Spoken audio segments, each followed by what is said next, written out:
Hello साथियों, मेरे इस चैनल पे आप सभी का एक बार फिर से स्वागत है। और आज की इस वीडियो में हम बीपीएससी एडीओ का प्रैक्टिस सेट करवाने वाले हैं।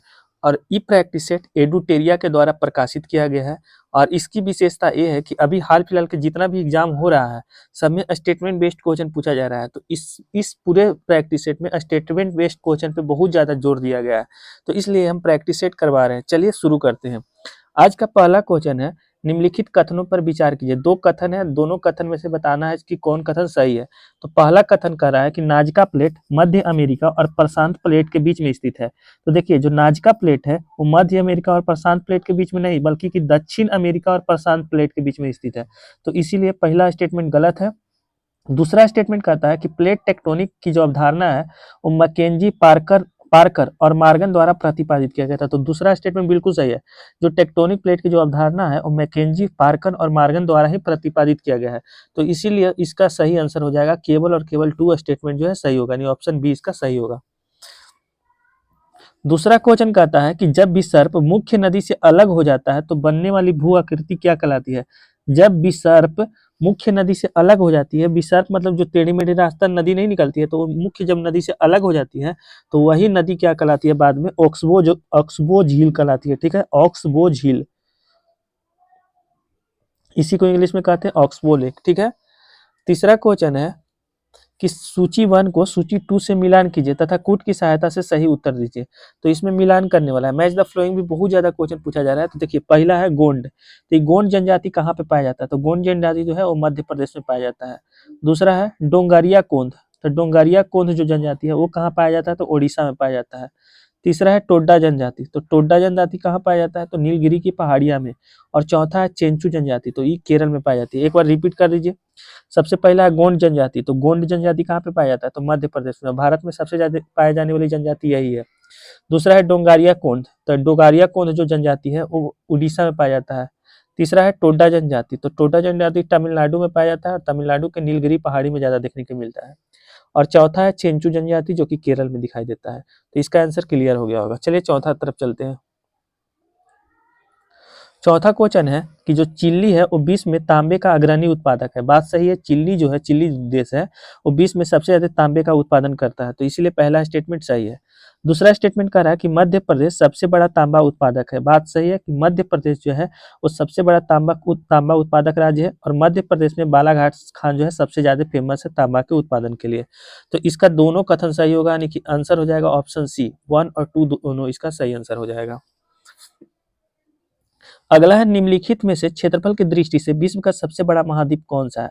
देखिए, क्षेत्रफल की दृष्टि से पूछ रहा है विश्व का सबसे बड़ा महाद्वीप। तो ऐसे होता कौन है, तो क्रम देखिए, सबसे बड़ा एशिया हो जाता है, उसके बाद अफ्रीका, फिर नॉर्थ अमेरिका, फिर साउथ अमेरिका, फिर अंटार्कटिका, यूरोप, और सबसे छोटा है ऑस्ट्रेलिया। तो सबसे बड़ा क्षेत्रफल की दृष्टि से एशिया और सबसे सबसे छोटा ऑस्ट्रेलिया। लेकिन यहाँ पे एशिया ऑप्शन नहीं है, तो इसीलिए दूसरा नंबर पे है अफ्रीका। तो इसीलिए इसका सही आंसर हो जाएगा ऑप्शन ए। तो उम्मीद है कि क्लियर हो गया होगा यहाँ तक। चलिए अगला क्वेश्चन की तरफ चलते हैं हम लोग। देखिए, अगला क्वेश्चन है कि निम्नलिखित कथनों पर विचार कीजिए। यहाँ पे भी दो कथन है, बताना है कि दोनों स्टेटमेंट में से कौन कौन स्टेटमेंट सही है। पहला स्टेटमेंट ये है कि पश्चिमी घाट जो है वो पूर्वी घाट की तुलना में ज्यादा ऊंचा है। बात सही है। पश्चिमी घाट जो है वो पूर्वी घाट की तुलना में सबसे ऊंचा है, ज्यादा ऊंचा है। तो ये पहला स्टेटमेंट सही है। जो पश्चिमी घाट है वो सबसे ऊंचा है पूर्वी घाट की तुलना में। और दूसरा स्टेटमेंट कह रहा है कि जो तापी नदी है वो सतपुड़ा और विंध्या पर्वतमाला के बीच दरार घाटी से होकर के बहती है। जो तापी नदी है, तापी नदी उस सतपुड़ा और विंध्या पर्वतमाला के बीच से बहती है। गलत। देखिए, तापी नहीं, सतपुड़ा और विंध्या पर्वत के बीच में तापी नदी नहीं बहती है, बल्कि कि नर्मदा नदी बहती है। तो दूसरा स्टेटमेंट गलत है, पहला स्टेटमेंट सही है। तो इसीलिए इसका आंसर हो जाएगा केवल और केवल 1। पूर्वी घाट ही ऊंचा है पश्चिमी घाट की तुलना में, लेकिन जो तापी नदी नहीं बल्कि नर्मदा नदी जो है वो सतपुड़ा और विंध्या पर्वत के बीच में बहती है। तो इसीलिए केवल और केवल 1 आंसर हो जाएगा इसका। अगला है दक्षिण पश्चिमी मानसून के बारे में निम्नलिखित में से कौन सा कथन सही नहीं है। ये क्वेश्चन आपके लिए हो जाएगा होमवर्क के तौर पे, आप इसका आंसर कमेंट कीजिएगा। चलिए अगला चलते हैं। निम्नलिखित युग्मों का मिलान कीजिए। पहला है कोरियोलिस फोर्स। ठीक है, तो कोरियोलिस फोर्स के कारण जो है वो पृथ्वी का घूर्णन होता है। तो पहला का आंसर पहला ही हो जाएगा। दूसरा ऋतु, तो ऋतु जो परिवर्तन होता है ना, पृथ्वी की परिक्रमा और झुकाव के कारण। और तीसरा है विषुव। तो विषुव जो है ना वो सूर्य भूमध्य रेखा के ठीक ऊपर होता है, उसी को बोलते हैं विषुव। तो इसीलिए इसका सही आंसर हो जाएगा ऑप्शन ए, पहला का 1, दूसरा का 2 और तीसरा का 3। अगला है कि शीतोष्ण जो चक्रवात किस प्रकार के वाताग्र से संबंधित है। जो शीतोष्ण चक्रवात है वो किस तरह के वाताग्र से संबंधित है। तो देखिए ये दोनों तरह के, गर्म वाताग्र से भी संबंधित है और ठंडा वाताग्र से भी संबंधित है। तो इसीलिए इसका ऑप्शन सी हो जाएगा। जो शीतोष्ण चक्रवात है वो दोनों तरीके के वाताग्र से संबंधित है, गर्म वाताग्र से भी और ठंडा वाताग्र से भी। तो इसीलिए इसका सही आंसर हो जाएगा ऑप्शन सी, 1 और 2 दोनों स्टेटमेंट सही है इसका। अगला है हिमालय नदियां अपने प्रवाह के क्रम में मध्य और निचले भागों में किस प्रकार की आकृति का निर्माण करती है। तो देखिए हिमालय नदी जो है अपने प्रवाह के क्रम में मध्य और निचले भागों में किस प्रकार की आकृति का निर्माण करती है। तो इसमें जो ऑप्शन है सब के सब ऑप्शन में से कोई ऑप्शन सही नहीं है, तो इसीलिए इसका सही आंसर हो जाएगा ऑप्शन डी। इसका हम ज्यादा एक्सप्लेनेशन नहीं दे रहे हैं, आगे चलिए अगला 11 नंबर क्वेश्चन में चलते हैं हम लोग।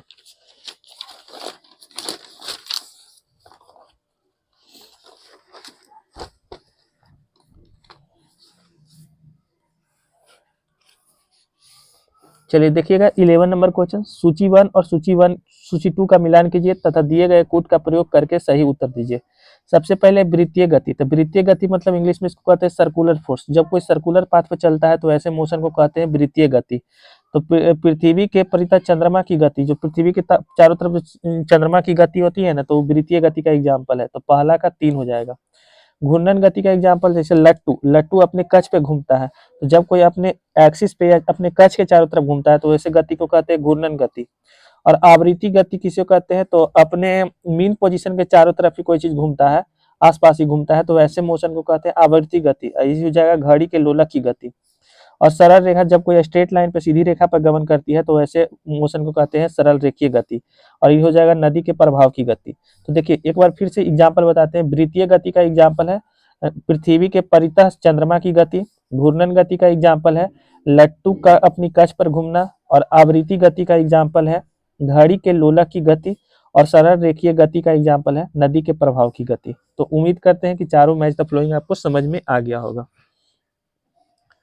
अगला है कि जब कुएं से पानी की बाल्टी को ऊपर की तरफ खींचते हैं तो हमें महसूस कैसा होता है। तो देखिए जब कुएं से पानी की बाल्टी को ऊपर खींचेंगे तो जब तक पानी के अंदर है बाल्टी तो हल्का महसूस होगा, लेकिन जैसे ही पानी की सतह से बाहर आ जाएगा तो वो अपना ओरिजिनल मास यानी उसका ओरिजिनल जो भार है वो दिखाई देगा, यानी उसका भार बढ़ जाएगा।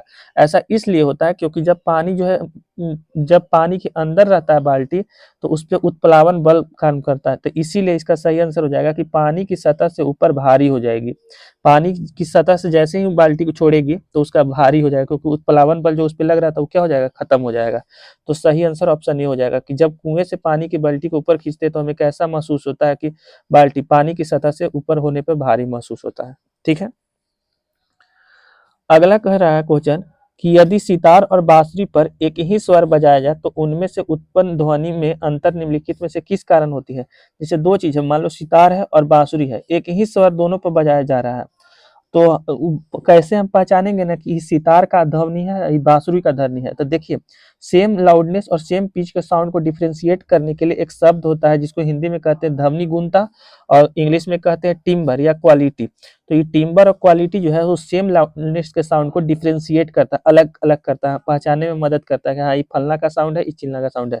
तो सितार और बांसुरी पे एक ही जब आवाज बजाया जाए और उसका लाउडनेस और पिच एक ही हो तो उसको अंतर पता करने में ध्वनि निगुणता काम करता है। इसको इंग्लिश में कहते हैं टिम्बर या क्वालिटी। अगला क्वेश्चन है कि जल में वायु का बुलबुला जिसकी भांति व्यवहार करता है वह है। तो देखिए जल में जो वायु का बुलबुला है ना वो जो है अवतल लेंस की तरह काम करता है, जिसको हम कहते हैं कन्वेक्स लेंस, कनकेव लेंस। ठीक है। तो जल में जो वायु का बुलबुला है वो कनकेव लेंस की तरह बिहेव करता है या अवतल लेंस की तरह बिहेव करता है। अगला क्वेश्चन है कि ट्रांसफार्मर में निम्नलिखित में से किसके कारण ऊर्जा हानि नहीं होता है। जो ट्रांसफार्मर होता है उसमें ऊर्जा हानि नहीं होता है तो वो कौन से इंस्ट्रूमेंट के कारण होता है। तो उसमें क्रोड का जो नर्म लोहा बना होता है ना, क्रोड का जो नर्म लोहे होता है उसी के कारण जो है इसमें ऊर्जा जो है वो हानि नहीं होता है। अगला है मिलान करने के लिए कुछ इंस्ट्रूमेंट है, इसको मिलान करना, जैसे ओडोमीटर। तो ओडोमीटर का काम है दूरी को मापना। क्रायोमीटर, तो इसका काम है रॉकेट इंजन की क्षमता को मापना। ग्रेविमीटर यानी गुरुत्वाकर्षण क्षेत्र को में परिवर्तन होता है उसी को मेजर करता है। और एक है फोनोमीटर यानी कि ध्वनि की तीव्रता को मापता है। तो चारों याद हो गया होगा। ओडोमीटर जो है वाहन द्वारा तय की गई दूरी को मापता है। क्रायोमीटर रॉकेट इंजन की क्षमता को मापता है। और ग्रेविमीटर जो है गुरुत्वाकर्षण क्षेत्र में परिवर्तन को मापता है। और फोनोमीटर जो है वो ध्वनि की तीव्रता को मापता है।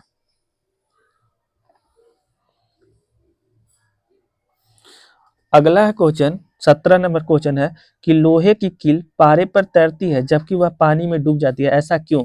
तो देखिए लोहे का जो रिलेटिव डेंसिटी होता है जिसको हिंदी में कहते हैं घनत्व, तो जो लोहे का जो घनत्व होता है वो पानी के घनत्व से ज्यादा होता है जबकि पारे के घनत्व से कम होता है।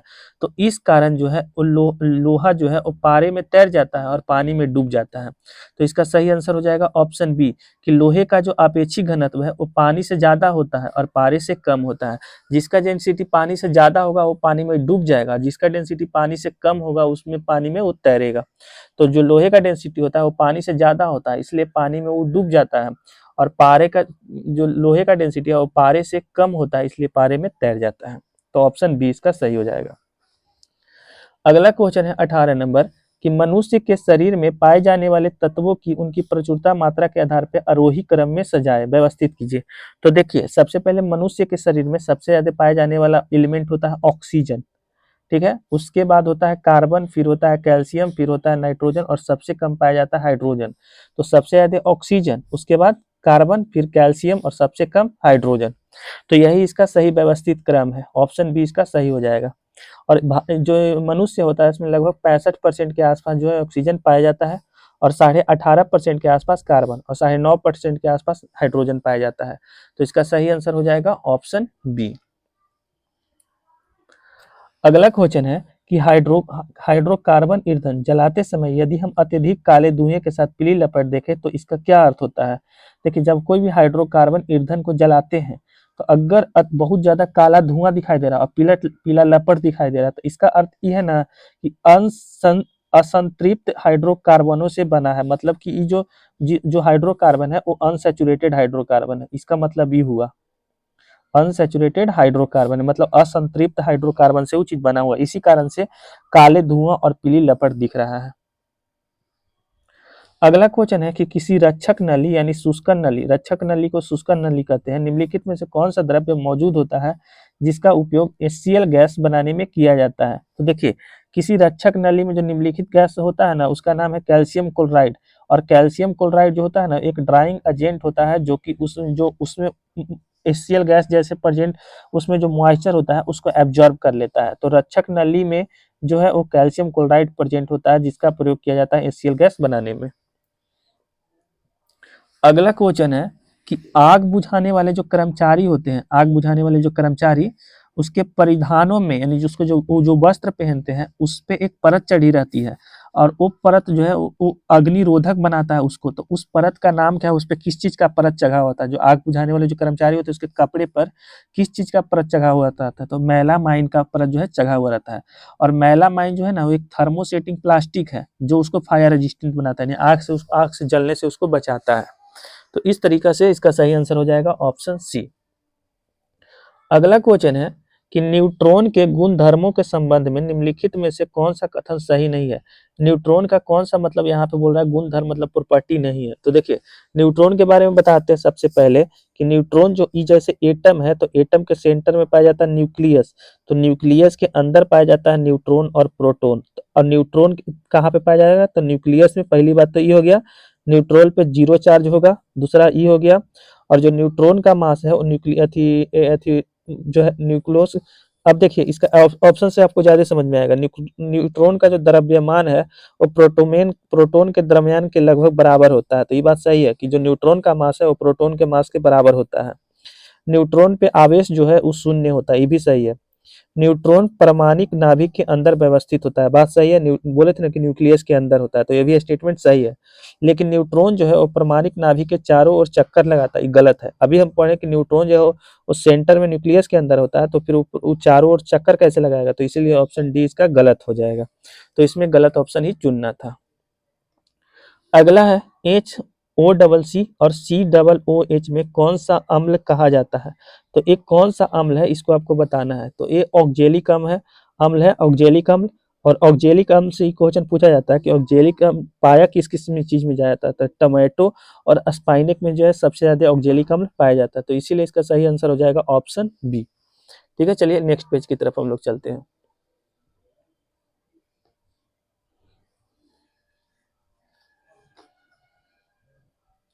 देखिए अगला है कि अज्ञात रुधिर वर्ग का एक व्यक्ति गंभीर रूप से दुर्घटनाग्रस्त हो जाता है और उसे तुरंत रक्त आदान यानी ब्लड ट्रांसफ्यूजन की जरूरत पड़ती है।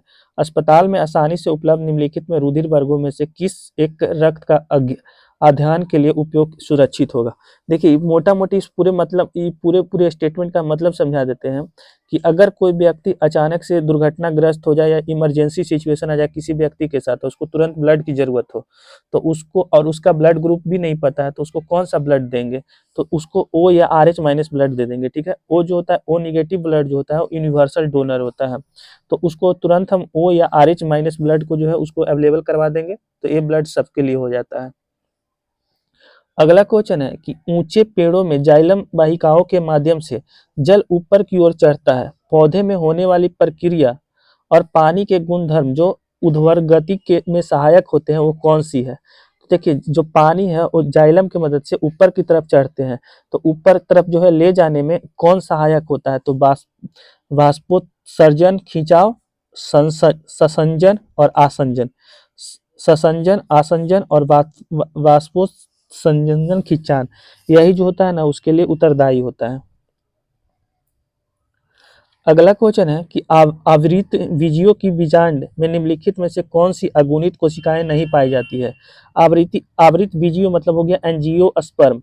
एंजियोस्पर्म के अंदर जो बीजांड होता है वो बीजांड में निम्नलिखित में से कौन सी हैप्लॉइड सेल नहीं पाई जाती है? तो ये बोल रहा है कि जितने भी एंजियोस्पर्म है इसके ओव्यूल में कौन से हैप्लॉइड सेल जो है नहीं पाई जाती है? तो बीजांड कांडाए। ठीक है, बीजांड काय जो है नहीं पाई जाती है। अगला क्वेश्चन है कि नीचे दिए गए युग्मों में से निम्नलिखित में से सही सुमेलित करना है। देखिए विटामिन ए की कमी से होता है नाइट ब्लाइंडनेस जिसको कहते हैं दृष्टिहीनता, विटामिन B1 के कमी से होता है बेरी, विटामिन डी के कमी से होता है रिकेट्स और लौह के यानी लोहा के कमी से होता है अरक्तता। ठीक है, तो देखिए एक बार फिर से रिवीजन करवाते हैं। विटामिन ए के कमी से होता है नाइट ब्लाइंडनेस, विटामिन B1 के कमी से हो जाता है बेरी, विटामिन डी के कमी से हो जाता है रिकेट्स और लौह के कमी से हो जाता है अरक्तता। तो उम्मीद करते हैं कि भी याद हो गया होगा। अगला क्वेश्चन है कि जीवाणु में एक अस्पष्ट केंद्रक क्षेत्र होता है। जो जीवाणु जितने भी होते हैं उसमें एक अस्पष्ट केंद्रक क्षेत्र होता है जिसमें कि केंद्रीय झिल्ली का अभाव होता है तथा केवल प्रोटीन रहित DNA पाया जाता है। ऐसे क्षेत्र को क्या कहा जाता है? तो एक अस्पष्ट केंद्रक क्षेत्र होता है जिसमें केंद्रीय झिल्ली का अभाव होता है मतलब कमी होता है और केवल प्रोटीन रहित DNA पाया जाता है। ऐसे क्षेत्र को कहा जाता है केंद्रक काभ यानी कि न्यूक्लियोइड कहा जाता है इंग्लिश में। तो ऐसे क्षेत्र को क्या कहा जाता है? तो न्यूक्लियोइड कहा जाता है। अगला है यकृत द्वारा स्त्रावित पीत के संबंध में निम्नलिखित में से कौन सा कथन सही नहीं है? इसमें बोला है कि कथन सही नहीं है। पीत को इंग्लिश में बाइल कहते हैं, बाइल जूस। तो पीत में जो होता है वो लिपिडों के पाचन के लिए एंजाइम होते हैं, तो ये गलत स्टेटमेंट है। पीत में लिपिडों के पाचन के लिए एंजाइम नहीं होते हैं। पीत वसाओं के पाइसीकरण में सहायक होता है। ये बात सही है कि पीत जो है वो वसाओं यानी फैट के पाइसीकरण यानी उमिलिफिकेशन में जो है सहायक होता है। तो ये स्टेटमेंट सही है। पित्त अमाशय से आने वाले खाद्य के अम्लीय पीएच की उदासीन करता है। ये बात सही है कि जो पित्त है वो अमाशय से आने वाले खाद्य के अम्लीय पीएच की उदासीन करता है। ये भी सही है। पित्त खाद्य के पीएच को क्षारीय करता है और अग्नसाई एंजाइमों की क्रिया को सुगम बनाता है। तो ये भी स्टेटमेंट बिल्कुल सही है। तो इसीलिए इसका सही गलत स्टेटमेंट हो जाएगा ऑप्शन ए। अगला है निम्नलिखित में से कौन सा पौधों में मौजूद सरल अस्थायी ऊतकों का एक समूह है? सरल अस्थायी ऊतक का एक समूह बोल रहा है। तो सरल अस्थायी ऊतक जो होते हैं वो 3 होते हैं, पैरेन्काइमा, कोलेनकाइमा, स्क्लेरेन्काइमा। ठीक है, तो इस सरल हो गया। अगर जटिल पूछे तो जाइलम और फ्लोएम हो जाएगा। अगर जटिल अस्थायी ऊतक बोले तो जाइलम और फ्लोएम, और सरल अस्थायी ऊतक बोले तो पैरेन्काइमा, कोलेनकाइमा और स्क्लेरेन्काइमा हो जाएगा। अगला है चावल की खेती के साक्ष्य किस हड़प्पा स्थल से प्राप्त हुए? चावल की खेती के साक्ष्य। तो चावल की खेती के जो साक्ष्य है वो रंगपुर से मिले, और रंगपुर अभी वर्तमान में कहाँ है? तो गुजरात में है। तो इसका सही आंसर हो जाएगा ऑप्शन बी। अगला है, निम्नलिखित में से किसका श्रेय निम्बाकाचार्य को समुचित रूप से दिया जाता है? तो निम्नलिखित में से किसका श्रेय निम्बाकाचार्य को समुचित रूप से दिया जाता है? तो द्वैता द्वैत को, द्वैता द्वैत, इसका सही आंसर हो जाएगा ऑप्शन ए। अगला है, अशोक के शिलालेखों में निम्नलिखित में से किस लिपि का प्रयोग किया जाता है? तो अशोक के जितने भी शिलालेख हैं उसमें ब्राह्मी, खरोष्टी, आरमाइक और ग्रीक, इस सभी लिपि का प्रयोग किया गया है। याद रखिए फिर से, ब्राह्मी, खरोष्टी, आरमाइक और ग्रीक, ये सभी लिपि का इस्तेमाल किया गया है अशोक के शिलालेख में। अगला क्वेश्चन है कि जो सुल्तान पृथ्वी पर ईश्वर का प्रतिनिधि है यह, और उसका स्थान केवल पैगंबर के बाद है, यह कथन किसने कहा था? सुल्तान जो है वो पृथ्वी पर ईश्वर का प्रतिनिधि है और उसका स्थान केवल पैगंबर के ही बाद है। तो ये जो स्टेटमेंट है वो बलबन ने बोला था। ठीक है, बलबन बोला था कि सुल्तान जो है पृथ्वी पर ईश्वर का प्रतिनिधि है और उसका स्थान केवल पैगंबर के बाद है। अगला है, जौनपुर से किस मुगल बादशाह के खिलाफ फतवा जारी किया गया है? जौनपुर से किस मुगल बादशाह के खिलाफ जो है फतवा जारी किया गया था? तो अकबर के खिलाफ। कब? तो 1580 में। अकबर के खिलाफ जो है ना वो फतवा जारी किया गया था 1580 में। अगला है, रंजीत सिंह की राजनीतिक राजधानी लाहौर थी, उनकी धार्मिक राजधानी कौन सा था? जो रंजीत सिंह थे इसकी राजनीतिक राजधानी तो लाहौर थे, लेकिन धार्मिक राजधानी कहाँ पे था? तो अमृतसर था। तो इसका सही आंसर हो जाएगा ऑप्शन ए। अगला है, 1857 के विद्रोह की असफलता के बाद मुगल बादशाह बहादुर शाह द्वितीय को कहां और किसने गिरफ्तार किया था? देखिए 1857 के विद्रोह जो हुआ था उसका असफलता के बाद जो मुगल बादशाह है बहादुर शाह द्वितीय, इसको कहां और किसने गिरफ्तार किया था? तो हुमायूं की कब्र के पास इसको गिरफ्तार किया गया था। और गिरफ्तार किया था कौन? तो लेफ्टिनेंट हडसन ने किया था। तो बहादुर शाह जो द्वितीय था उसको हुमायूं की कब्र के पास गिरफ्तार किया गया था, और जो लेफ्टिनेंट हडसन है वही गिरफ्तार किए थे। अगला है, अस्थायी बंदोबस्त को लागू होने के बाद किसानों की स्थिति दयनीय हो गई थी। दयनीय स्थिति पर किसने कहा था कि पूरा बंगाल एक जंगल में बदल गया है जिसमें केवल और केवल वनवासी रहते हैं? अस्थायी बंदोबस्त जब लागू हुआ था ना तो किसानों की स्थिति दयनीय हो गया था। तो किसने कहा था कि पूरा बंगाल एक जंगल की तरह बदल गया है जिसमें केवल और केवल वनवासी रहते? तो ये जो स्टेटमेंट था वो राजा राम मोहन रॉय का था। तो सही आंसर हो जाएगा ऑप्शन बी। अगला है, ईसाई मिशनरियों की सहायता से तरुण स्त्री सभा की स्थापना कहाँ की गई थी? तो ईसाई मिशनरियों की सहायता से तरुण स्त्री सभा का स्थापना कलकत्ता में किया गया था। कब किया गया था? तो 1819 में किया गया था। अगला 40 नंबर क्वेश्चन है कि सन 1804 में बम्बई में एशियाटिक सोसाइटी की स्थापना की गई थी। तो ये स्टेटमेंट सही है। स्टेटमेंट सही चुनना है कौन कौन है। तो 1804 में बम्बई में एशियाटिक सोसाइटी की स्थापना की गई थी, स्टेटमेंट सही है। 1823 में लंदन में Asiatic society of great Britain की स्थापना की गई थी, ये भी स्टेटमेंट सही है। तो इसमें दोनों के दोनों स्टेटमेंट क्या है? सही है। तो ऑप्शन सी इसका सही हो जाएगा। अगला लास्ट बता के छोड़ दे रहे हैं, बाकी जो बचा हुआ क्वेश्चन है कल करवाएंगे अगले वीडियो में। इसमें सूची 1 को सूची 2 से मिलान करना है। तो कोल विद्रोह का नेतृत्व कौन किए थे? तो बुद्धू भगत। खासी विद्रोह का नेतृत्व कौन किए थे? तो तीरथ सिंह। संताल विद्रोह का नेतृत्व कौन किए थे? तो सिद्धू और कान्हा दोनों भाई ने किए थे। और चेरो विद्रोह का नेतृत्व कौन किए थे? तो भूषण सिंह ने किए थे। तो इस चारों जो है मिलान करने वाला था, तो उम्मीद करते हैं कि हो गया होगा। तो यहाँ तक रहने दीजिए, बाकी का वीडियोज के लिए आप लोग चैनल को सब्सक्राइब करके रखिएगा, जल्दी हम पार्ट 2 अपलोड करने वाले हैं।